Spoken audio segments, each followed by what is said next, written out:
Britain narrowly avoided a recession in the second half of last year. The nation's GDP was a flat 0% between October and December. Put the tape in. Yeah. Even if he looks closely, the Chancellor won't find evidence of growth in the latest data. Stops. Yeah. The economy shrank in December and stagnated in the last quarter of 2022.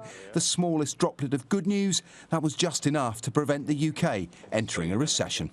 We are not out of the woods. Inflation is still much too high. That is causing pain for families up and down the country, which is why we need to stick to our plan to halve inflation.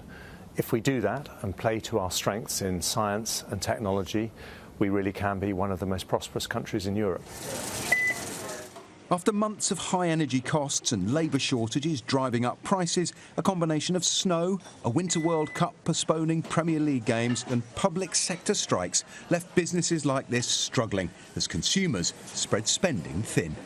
That strikes really impacted us, so we really have to close early on the day of strikes. So it's so hard for the small businesses, and I really hope there are going to be more government help. We are not even breaking even. There are losses every month I have to pay out of the pocket. So it does stress me, it does stress the staff.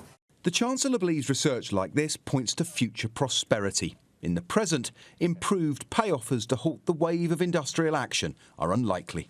You're saying there is no more money, forget it, get back to work. There's no chance of an increased payoff. It's not a no, it's saying we'll talk about absolutely anything except things that will dig in the very high inflation that is causing people to see the cost of their weekly shop go up and the value of their wages erode. It's not just the public sector putting the squeeze on the Chancellor. He's under pressure to extend household energy support and from business, desperate for incentives to invest. But with the economy flatlining and Britain's economic credibility still recovering, there's not much room for manoeuvre. The Bank of England forecasts that recession has been delayed, not avoided, and with rail union the RMT rejecting pay offers, more disruption and economic damage seems likely. Paul Kelso, Sky News.